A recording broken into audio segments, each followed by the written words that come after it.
For at least weeks now, people have been calling on Vice President Joe Biden to respond personally to the allegations that have been made against him by Tara Reade. Up until this point, his campaign has put out a statement. Female surrogates of his have come out and responded to it, including Nancy Pelosi yesterday. Today was the first time on Morning Joe where he was asked about it. I want to show you just a couple of excerpts from that interview.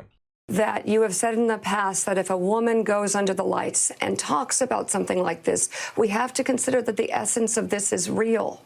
Is the essence of what she is saying is real? Why do you think she's doing this?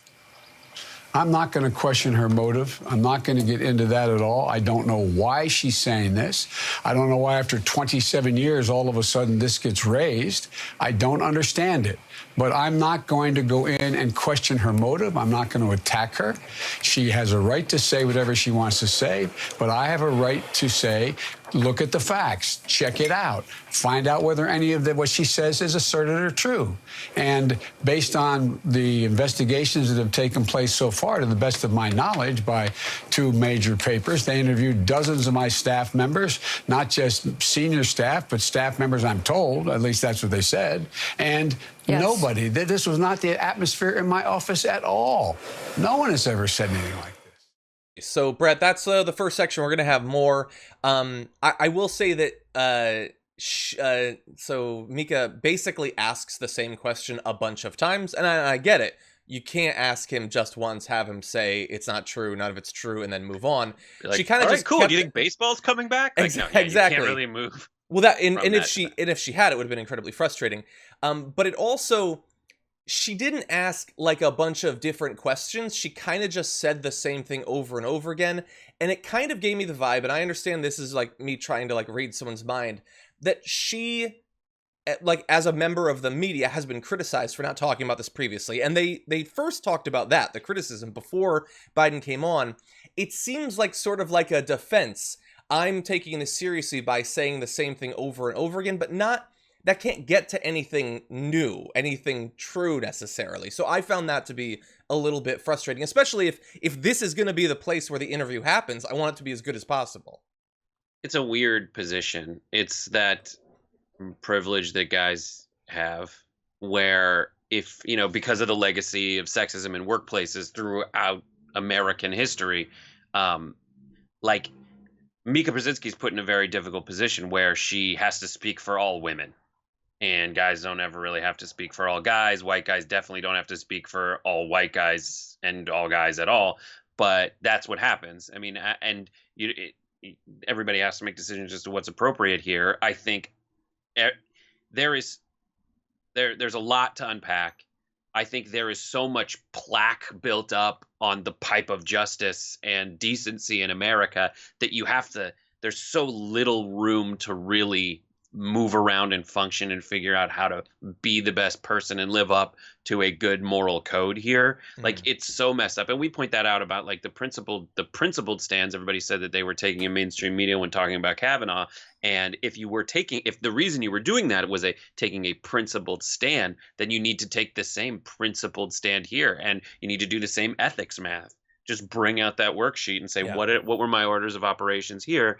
How much, I mean, then you're in that area, and it's a weird area. So one point from like a mental health perspective, you have to really figure out how you yourself are going to handle this. You have to communicate your options to yourself. Like, am I going to do ethics math? Am I going to compare from here's 0 transgressions, here's this person is actually better than the average, and here this person's way worse? Like, where does it fall? Now I'm trying to be dispassionate, but I'm belittling it because I'm taking a person's human experience of going through either what she says to have done or someone's making it up. Like, these are just our options, not what happened. And I'm assigning a point scale. Yeah. Essentially, that's what a lot of people are doing. Yeah. But then you kind of have to appraise, like, are they taking a principled stand? And how much does that, if you're now doing an invective of mainstream media, what does that do to Tara Reade if what she says is true? And you have to, and I find myself sounding like a total jerk saying, if what she says is true at all, I don't know what to do. Well, yes, you're just trying to be fair and honest by saying that because we don't know. Look, there's very few people, it seems, that are being entirely consistent. It's one of the most, I think for a lot of people viewing this, is probably one of the things that's been most frustrating about this is the massive amount of hypocrisy. And it's all over the place. I mean, there are people who we feel like should have taken it seriously early on. And again, we shouldn't have to give this caveat over and over, but taking it seriously doesn't mean uncritically assuming that every claim that is made is 100% true and giving the maximum consequence for it without any follow-up. That's not what it means. So there have been people who've been very disappointing on that side. There's also people, I mean, Breitbart isn't running articles about this to continue their long-running campaign to believe women and advance their position in society. So there's people who are being incredibly fake on the other side as well. Now, we have more that we're going to say about this, but I do want to make sure that we get to more of the video. So here is, it's a similar sort of question. We're going to see if Mika is able to get to something new. Are women to be believed unless it pertains to you? Look, women are to be believed given the benefit of the doubt. If they come forward and say something that they said happened to them, they should start off with the presumption they're telling the truth. Then you have to look at the circumstances and the facts. And the facts in this case do not exist. They never happened. And there's so many inconsistencies in what has been said in this case. So yes, look at the facts. And I assure you, it did not happen. Period. Period. Okay, so we have been wanting people in the media to take this seriously. We've been wanting Joe Biden to respond to this. Just yesterday when we were talking about it with Aaron Ryan as the host, I was saying that, but not because we believed that there's any way to know for sure that Joe Biden talking about it is necessarily going to prove anything. I mean, look, someone being asked a question, especially repeatedly and answering to it, the way they answer can potentially give you an idea of how truthful they're being. I mean, you know, back in 2016, Donald Trump, when he was asked about the women, the way that he would attack them or say, you know, I wouldn't have assaulted them because they're too ugly, that is not necessarily going to reassure people that he didn't do this. So it's not impossible that we could learn something, but this was the most likely outcome, that he's asked over and over about it. He says it didn't happen over and over. Now, there are things lacking. The fact that in that appearance and in his statement that he put out, he didn't directly address any of the corroborating witnesses. So that's a weird thing to leave out. I don't understand why that wasn't a bigger part of it. But the most likely outcome was going to be, he asked about it, he would say that it didn't happen. And that's where we're at now. Yeah. I mean, what do you think's going to happen now? I mean, what's next? Well, it's 2020, so nothing good, I'm going to assume. Look. Right. I look at the horizon of the ocean to see if Cthulhu will eventually emerge. Yeah, nothing good. Look, I think he will be asked about it in future interviews for a while. I doubt much new will come of that. Perhaps he'll actually be asked about these other individuals, but what's he going to say? He doesn't know the other individuals. He might not even remember any of this because of, you know, the obvious context that this election and dude, is... everybody has to ask themselves and be honest with themselves why they are responding to this story the way they are responding to this story. Yeah. Everybody needs to do that. You know, me, you, everyone. Yeah. And if I were to paraphrase the way a lot of folks in mainstream media are saying, the thing that's probably on their mind, they're saying they're either quiet or they're saying fire Chris Hayes for saying that it happened and being utter hypocrites because a second ago they were like, let's, you know, go after Brett Kavanaugh. Mm-hmm. Was the reason they were doing what they're doing with Brett Kavanaugh because they were taking a principled stand and believing women, or it was because they didn't like Brett Kavanaugh? And when I talk about the plaque that's built up over the years, I'm talking about some of the reasons people were saying, let's back up Dr. Christine Blasey Ford, was because they were taking a principled stand. Others were thinking, well, Merrick Garland should be that nominee. Mm-hmm. So there were some really terrible, horrible, no good, very bad things that Mitch McConnell did that essentially set fire to the Constitution to block Merrick Garland. What do I do? Mm-hmm. Have I been playing easy? Have I been playing mellow? Have I been, you know, Is it like, good move, man? Or am I I have to ask myself, why am I doing what I'm doing? And it's not easy. And I mean, one of the easiest things to do is take a principled stand. So why not take a principled stand? That's one aspect of it. Yeah. But I guarantee what's going on in everyone's mind when they're choosing not to cover this is probably, I don't have the luxury to really care about this right now. Trump is a terrible president.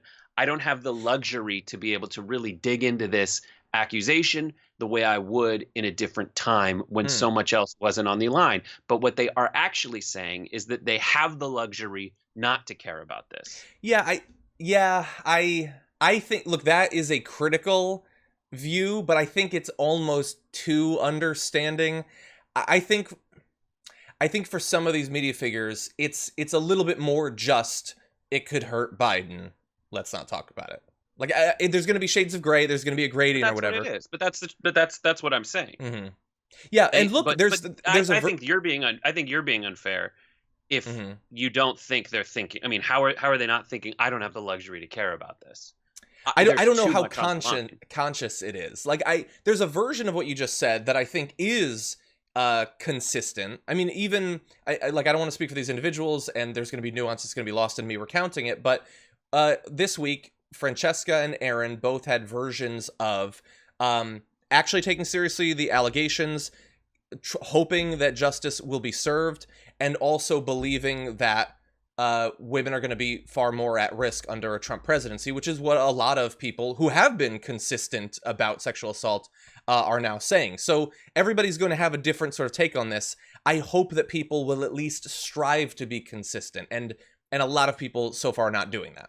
And there's a theme here, I think, and you can call me an idiot because I probably am, but when you do the polling of who is more against, or who is, I forget what the poll was, but it's like, who's freaking out about the rights of minorities right now, as Biden would affect them. It's white people who are freaking out about it more, because from what the articles about that says is, like, the people of color, the ones who are actually at risk, they are put way more at risk from a Trump presidency. And they're like, listen, I know my choices. I am sad. I'm going to have to go back to a time where I'm just like trying not to have the worst thing happen and just have a bad thing happen. And it is a flavor of white privilege to be like, no, you got to fight harder. Let me fight harder for you. Mm-hmm. When there's a lot of cynicism, and rightly so, as to whether people are actually going to make any changes for them.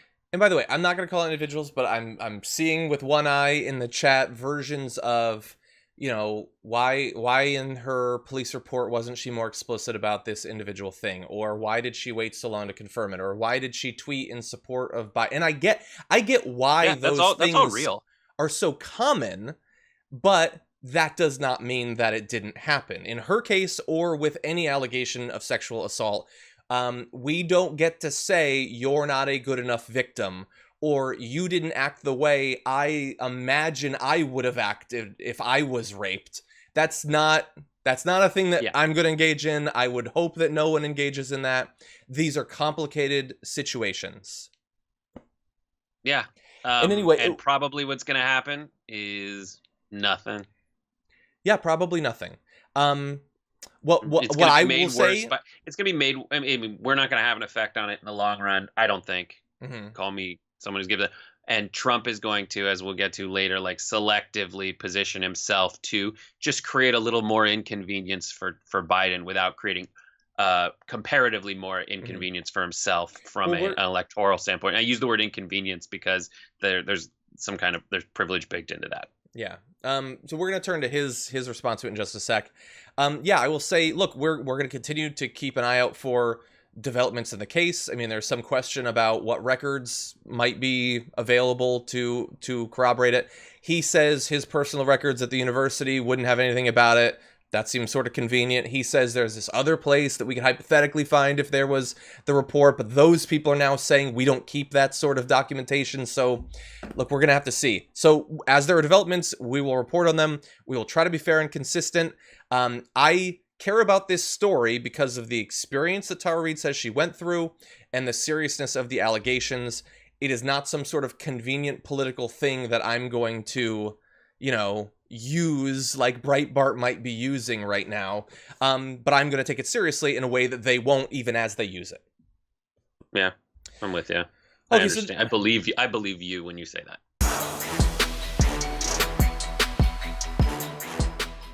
For more political news breakdowns, interviews, stories of activism, and me trying my hardest to care about the occasional big celebrity news story, subscribe to our YouTube channel at youtube.com/thedamagereport. And you can ring the bell wherever it is